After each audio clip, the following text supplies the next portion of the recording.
এতগুলো টিকিট বলবো এসি ট্রামটা হওয়াতে সুবিধা হচ্ছে, নো ডাউট। বন্ধুরা, আজকের আমার এই ভিডিওটা হতে চলেছে আমার অন্যান্য ট্রাভেল ভিডিওর থেকে সম্পূর্ণ আলাদা। কেন তাহলে বলি। ইউটিউবে কলকাতার তোমরা অনেক ভিডিওই তো দেখেছো। কলকাতার ঐতিহ্য সম্পর্কে অনেকেই কম বেশি অবগত আছো, কিন্তু সেই ঐতিহ্যকে যদি নষ্ট হতে দেখতে হয় তাহলে তোমাদের কেমন লাগবে? আশা করি খারাপই লাগবে। সেরকমই আমারও খারাপ লেগেছিল যখন কলকাতার এই ঐতিহ্যবাহী ট্রাম পরিষেবাকে বন্ধ করে দেওয়া হলো। আর সেই ব্যাপারেই বার্তা দিতে এবারে কলকাতার 30তম ট্রাম ফেস্টিভ্যালের থিম হলো এইটা, যেটা হলো পরিবেশ রক্ষার স্বার্থে ট্রাম পরিষেবাকে যেমন বাঁচিয়ে রাখতে হবে, তেমনি ধ্বংসের হাত থেকে রক্ষা করতে হবে এই সুন্দরবনকে। তাই এবারের থিম হলো সুন্দরবন। আর সেই ব্যাপারেই বিস্তারিত আলোচনা করতে আজকে আমার এই ভিডিও, এবং সাথে থাকছে কলকাতার এই বুকে অবস্থিত দুটি সুন্দর জায়গা, যেটা সম্বন্ধে আমি তথ্য দেবো এই ভিডিওতে। তাই আশা করছি ভিডিওটা ভালো হবে। ভিডিওটি পুরোটা দেখার জন্য অনুরোধ থাকলো। আর যারা যারা আমার চ্যানেলে নতুন আছো তারা অবশ্যই চ্যানেলটিকে সাবস্ক্রাইব করে পাশে থেকো। হ্যালো বন্ধুরা, কেমন আছো সবাই? আশা করছি সবাই খুব ভালো আছো, সুস্থ আছো। আবার একটা নতুন ট্রাভেল ভিডিওতে তোমাদের সবাইকে স্বাগত জানাই। অনেকদিন পরে ভিডিও বানাতে বেরোলাম, তাই মাঝখানে অনেকদিন ভিডিও আসেনি। আর তবে এই ট্রাভেল ভিডিওটা কিন্তু বেশি দূরের না, আজকেরটা হচ্ছে কলকাতার মধ্যেই। কলকাতার মধ্যে আজকে যাচ্ছি হচ্ছে ট্রাম ফেস্টিভ্যালে। আজকে থাকছে আমার সাথে দেবজিৎ, আমার বন্ধু। ওই বললো যে এখানে ট্রাম ফেস্টিভ্যাল হচ্ছে একটা।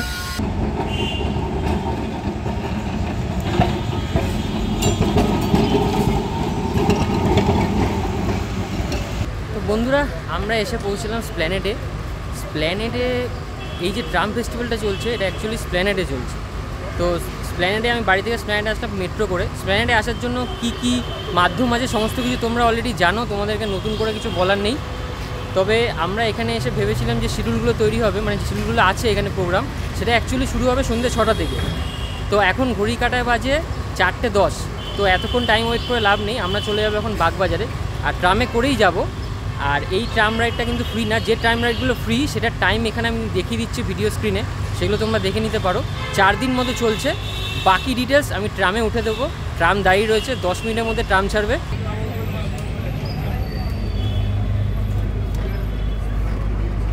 আমরা এখন উঠে পড়েছি হচ্ছে সেই ঐতিহ্যবাহী ট্রামে। এখান থেকে আমরা যাচ্ছি হচ্ছে শ্যামবাজার। ওখান থেকে বাগবাজার যাব। কিছু সুন্দর সুন্দর জায়গা তোমাদের এই ভিডিওতে দেখাবো। তো আশা করছি ভিডিওটা ভালো হবে। আর ওখান থেকে আবার আমরা রিটার্ন করবো হচ্ছে সন্ধ্যে 6টার মধ্যে এই ট্রাম ফেস্টিভ্যালে, এখানে স্প্ল্যানেডের ট্রাম ডিপোতে। তো তখন কিছু সাংস্কৃতিক অনুষ্ঠান এবং কিছু প্রোগ্রাম রয়েছে এখানে শিডিউল করা, তো সেগুলো তোমাদের সাথে শেয়ার করবো। তো অবশ্যই ভিডিওটির সাথে থাকো। আর কলকাতার মধ্যে এমন অনেক জায়গা আছে যেগুলো কিন্তু সবাই এক্সপ্লোর করেনি। আমার চ্যানেলে কিন্তু কলকাতার ভিডিও খুব কম আছে বললেই চলে। তো আজকে দেবজিৎ বলেছিল বলেই আজকে আমি বেরোচ্ছি। আর এই ট্রাম ফেস্টিভ্যালটা ওর থেকেই জানতে পেরেছি। আর এই যে আমার পাশেই রয়েছে ওরা সব, এই দেবজিৎ আর এই যে ওদের সাথেই আজকে আমরা যাচ্ছি, একসাথে সবাই মিলে রাইড করছি ট্রাম। বেশ ভালো এক্সপিরিয়েন্স। তাও বলবো এসি ট্রামটা হওয়াতে সুবিধা হচ্ছে, নো ডাউট, কিন্তু যে অ্যাকচুয়াল অথেন্টিসিটি ছিল ট্রামটার, ওইটা একটু কম পাচ্ছি। একটা বাসের ফিল আসছে, কিন্তু ওভারঅল ঠিক আছে।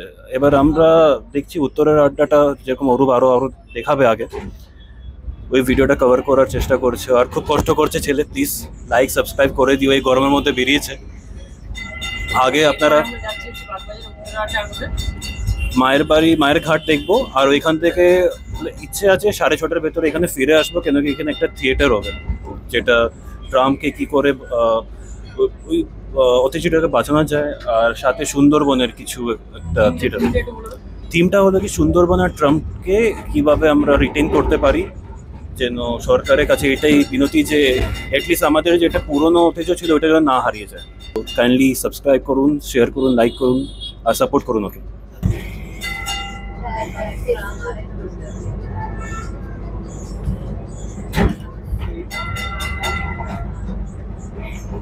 তো আমরা এখন এসে পৌঁছালাম হচ্ছে উত্তরের আড্ডা। কিন্তু উত্তরের আড্ডা যে অ্যাকচুয়াল পয়েন্টটা সেটা হচ্ছে শ্যামবাজার, শ্যামবাজার নেমে ওখান থেকে রাজা দীনেন্দ্র স্ট্রিট যেটা আছে, দেশবন্ধু পার্ক বললে তোমরা পৌঁছে যেতে পারবে এই উত্তরে আড্ডাতে।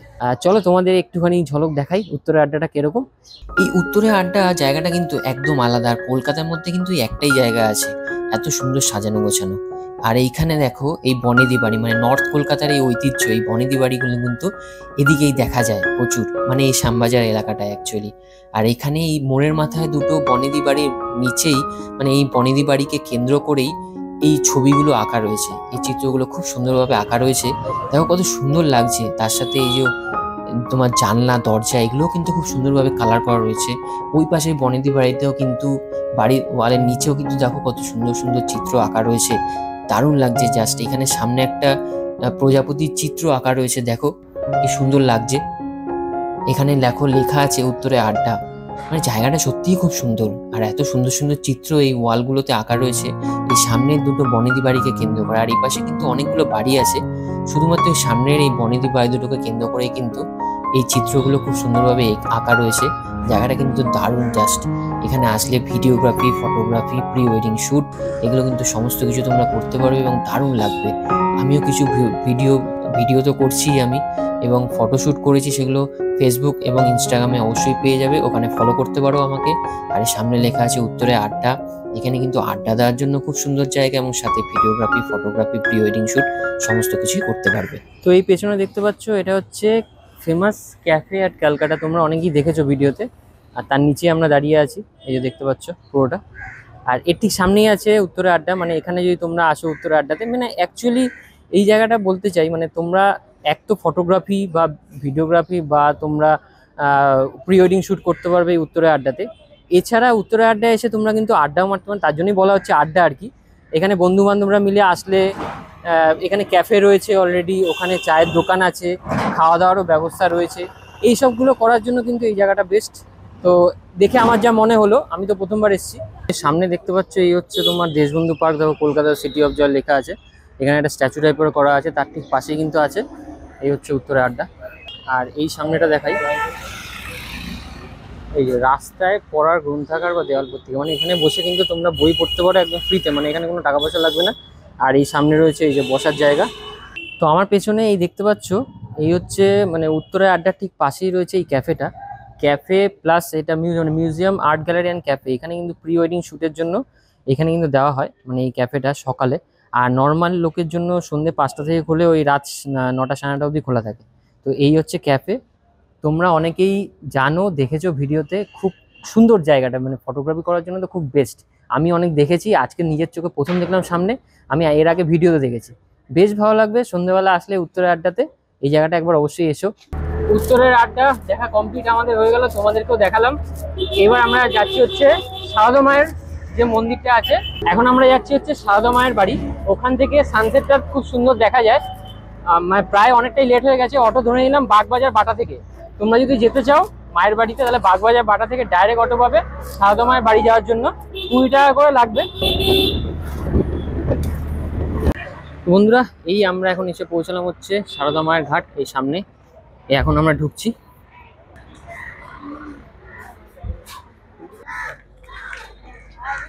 এসে পৌঁছালাম হচ্ছে সারদা মায়ের ঘাট, এই পেছনে দেখতে পাচ্ছ প্রচুর ভিড় আছে এখন।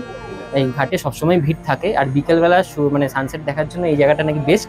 তো দেবজিৎ আগে এসেছিল, ওই একটু এক্সপিরিয়েন্সটা শেয়ার করবে এই জায়গাটা কেমন লাগে, তাহলে তোমরাও জানতে পারবে যে এখানে এসে তোমরা অ্যাকচুয়ালি কি দেখতে পাবে এবং কখন আসা উচিত। দেবজিৎ একটু বলো। তো সব থেকে বেস্ট টাইম এখানে আসার হলো গিয়ে সানসেটের আগে। তো তোমরা যারাই আসবে সানসেটটা খুব সুন্দর এনজয় করতে পারবে। শনিবার রবিবার একটু ভিড় থাকে, আর ওকেশন ছাড়া যদি তোমরা উইকডেসে আসো, খুব পিসফুল একটা ইভিনিং তোমরা এখানে স্পেন্ড করতে পারবে। প্রিয়জনকে নিয়ে আসো বা একা আসো, খুব শান্ত প্রিয় জায়গা এটা। আর এটা প্রচলিত কেন কি মায়ের বাড়ি পাশে, শারদা মায়ের বাড়ি পাশে। আর বলা যায় নাকি শারদা মা এই ঘাটে এসেই স্নান করতেন। আমি খুব একটা বেশি ইনফরমেশন নেই আমার কাছে এটা নিয়ে, আমি তাই চাই না যে মিসলিড করতে কিছু। যেটুকু আমি জানি এটুকুই বলতে পারি। শারদা মা এখানে থাকতেন, মায়ের বাড়ি এখানে, উদ্বোধন মনে হয় যেটা বলা হয়। আর এখানে এই ঘাটে এসে মা স্নান করতেন। তো এটার থেকেই এই ঘাটের নাম হলো কি মায়ের ঘাট, মানে কলকাতায় এখানেই বাগবাজারে মায়ের সারদা মায়ের বাড়ি। হ্যাঁ, দক্ষিণেশ্বর তো আমরা সবাই জানি, মা যে থাকতেন ওইখানে। আর এছাড়া এখানে যখন মায়ে থাকতেন তো বলা যায় কি মা এই ঘাটে এসেই স্নানটা করতেন, তার জন্যই বাগবাজার মায়ের ঘাট বলতে এই জায়গাটাই প্রচুর। কিন্তু বিকেলটাতে খুব পিসফুল একটা অ্যাটমসফিয়ার থাকে, পিসফুল একটা ভাইব থাকে এখানে। এছাড়া সানসেটের ঠিক আগে আসুন, সানসেটটা এনজয় করুন এখানে, পিসফুল একটা ওয়েদার যদি থাকে, আর খুব ভালো লাগবে, এটুকু আমি বলতে। কলকাতা ঐতিহ্যে মানে চারিদিকে ভরা আর কি। কলকাতার ভিডিও তুমি হাজারটা বানিয়ে নাও না কেন, শেষ হবে না। মানে কলকাতায় এত কিছু দেখার আছে, কলকাতাতে একদম আনাচে কানাচে লুকিয়ে আছে কলকাতার সৌন্দর্য। তো সেরকমই কিছু জায়গা এই ভিডিওর মাধ্যমে তুলে ধরছি। আর আজকের মেন আকর্ষণ হচ্ছে ট্রাম ফেস্টিভ্যাল, সেটা তো আমরা যাবোই, প্রথমে ঘুরে আসলাম দেখতেই পেলে। তো এই সাউদামার বাড়ি কমপ্লিট করলাম, এরপর আমরা যাবো হচ্ছে ট্রাম ফেস্টিভ্যাল। এই শোভাবাজার থেকে ধরে নিলাম একটা ক্যাব ধরে আমরা এখন যাচ্ছি স্প্ল্যানেডে। যেখানে ট্রাম ডিপোটা আছে, যেটা তোমাদের দেখালাম সবার ফার্স্টে, সেখানেই যাব। সেখানে হচ্ছে ট্রাম ফেস্টিভ্যাল যেটা হচ্ছে, সেখানে যে ইভেন্টটা চলছে, যে প্রোগ্রামগুলো চলছে, সেটা এখন তোমাদের দেখাবো। আর ট্রাম ফেস্টিভ্যালের সম্বন্ধে বিশদে জানাবো ওখানে গিয়ে। প্রথমে তো অত কিছু জানাতে পারিনি। এখনকার যে বসতি, এই বসতি তো ইংরেজদের হাত ধরে করা। এর আগে সুন্দরবনে বসতি ছিল, এবং সেই বসতি যে ছিল তার প্রমাণ আমরা বিভিন্ন জায়গা থেকে পাচ্ছি। বিভিন্ন যে প্রত্নতাত্ত্বিক নিদর্শন সুন্দরবনের বিভিন্ন জায়গায় পাওয়া গেছে, তাতে বোঝা যায় যে এর আগেও সুন্দরবনে বসতি ছিল। কিন্তু আজকে আমরা যাদের নিয়ে কথা বলছি, যে সুন্দরবনের মানুষদের নিয়ে কথা বলছি, বা যে জঙ্গল নিয়ে কথা বলছি, এই জঙ্গল পুরনো হলেও মানুষদের ইতিহাস 250 বছরের সুন্দরবনে। তা সেই সুন্দরবনের মানুষ অবশ্যই বিপন্ন, কারণ হচ্ছে যে এই মাটিটা তৈরি হওয়ার আগেই আমরা সেখানে বসতি স্থাপন করে ফেলেছি। মানে এই ভুলটা আমরা ইংরেজদের হাত ধরে করেছিলাম, এবং সেই ভুল আমরা সংশোধন করতে পারিনি। কারণ যখন আমরা বুঝলাম যে এটা সত্যি খুব মারাত্মক একটা ভুল হয়েছে, তখন আর সেটাকে ফিরিয়ে নেওয়ার উপায় নেই। কারণ এখন এই 50 লক্ষ মানুষকে তো আমরা বলতে পারি না যে আপনারা এখান থেকে সরে আসুন, আমরা এই জায়গাটা আমাদের ভুল করে করা হয়ে গেছে। আজকে যদি আমরা কলকাতা শহরকে বলি যে না, এটা বিপন্ন হয়ে গেছে, আপনারা একটু সরে আসুন, সেটা কেউ বলতে পারবে না। কিন্তু কথা অনেক জায়গা থেকে আমরা শুনতে পাচ্ছি, সুন্দরবনের মানুষদের অনেক জায়গায় বলা হচ্ছে যে আপনারা একটু সরে আসুন, তো এখানটায় আমরা একটা বাঁধ দেবো, বা আমরা এখানে রক্ষা করার জন্য আমাদের জায়গাটা দরকার। একদিকে বিশ্ব উষ্ণায়ন ও অন্যদিকে নগর উন্নয়ন। মানুষ ধীরে ধীরে যত উন্নতির পথে এগোচ্ছে, ততই প্রকৃতির থেকে যেন দূরে সরে যাচ্ছে। আর এর ফলে দেখা যাচ্ছে পরিবেশ দূষণ, বায়ু দূষণ ইত্যাদি। আর এই দূষণের ফলে মানব জীবনে যেমন সংকট দেখা যাচ্ছে, তেমনি প্রাকৃতিক ভারসাম্যেও কিন্তু সংকট দেখা যাচ্ছে। বিশ্বের সবথেকে বড় ম্যানগ্রোভ ফরেস্ট সুন্দরবন তার অস্তিত্বকেও হারাচ্ছে। তাই এইবারে 30তম কলকাতা ট্রাম উৎসবের উদ্যোগ বা থিমের মাধ্যমে বার্তা দেওয়া হচ্ছে যে পরিবেশ রক্ষার স্বার্থে যেমন আমাদেরকে এই পরিবেশ বান্ধব ঐতিহ্যবাহী ট্রাম পরিষেবাকে বাঁচিয়ে রাখতে হবে, তেমনি আমাদের রক্ষা করতে হবে সুন্দরবনের প্রাকৃতিক পরিবেশকে। ধর্মের কোথা থেকে তার উৎপত্তি হয়েছে, এসব নিয়ে যারা সেটা জানেন যে এটা করলে হয়তো আমি বাঁচতে পারি, তাই বিপন্নতাটা থেকেই হয়তো এই একাত্ম বোধ এবং এই যে মানুষটিকে দেখছো, ইনি হলেন Melbourne tram conductor Roberto D Andrea. ইনি প্রথম 1995 সালে কলকাতায় এসেছিলেন ট্রাম উৎসবে অংশগ্রহণ করতে।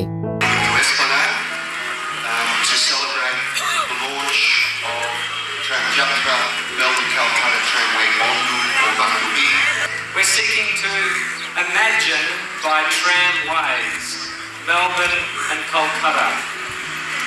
এবং তখন থেকেই তিনি এই দীর্ঘ 30 বছর ব্যাপী এই ট্রাম উৎসবকে এগিয়ে নিয়ে চলেছেন। এতগুলো টিকিট পেলাম আজকে, দেখো কি সুন্দর সুন্দর।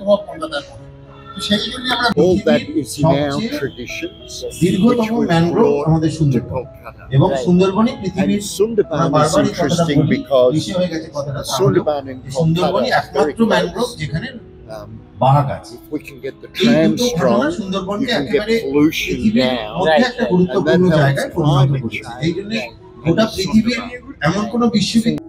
ওনার সাথে মেলবোর্নের আরো অনেক ট্রাম কন্ডাক্টররা এসেছেন এই উৎসবে অংশগ্রহণ করতে। And it's not just here in Kolkata, it's not just about Kolkata and the Sundarban. but it is about the whole planet. And so I think if we come together in these sort of events, we can actually learn from one another and actually work towards a future that we can share together. I've heard a lot of optimism today through our projects, which is really good to hear. I think we need to have an optimistic view to move forward.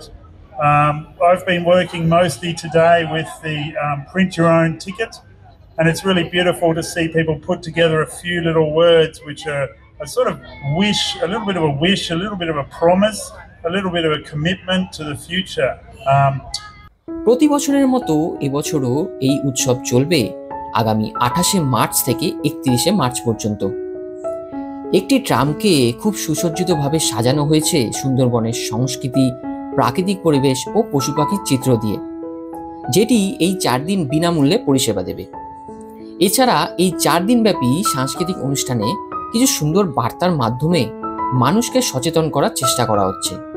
তাই তোমাদের অবশ্যই বলবো, সময় করে একবার অবশ্যই এখানে ঘুরে আসতে পারো। আর আমার এটাও অনুরোধ থাকবে আমাদের সরকারের প্রতি যে তারাও যেন এই ট্রাম পরিষেবার প্রতি একটু নজর দেয়, সেটা যাতে বন্ধ না হয় সেই চেষ্টাটাই করে।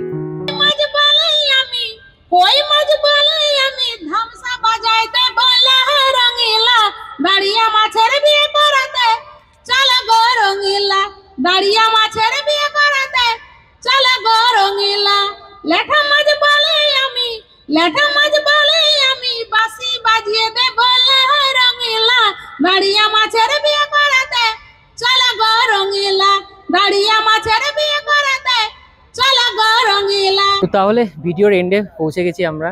তোমরা দেখতেই পেলে যে এখানে কি ইনিশিয়েটিভটা নেওয়া হয়েছে।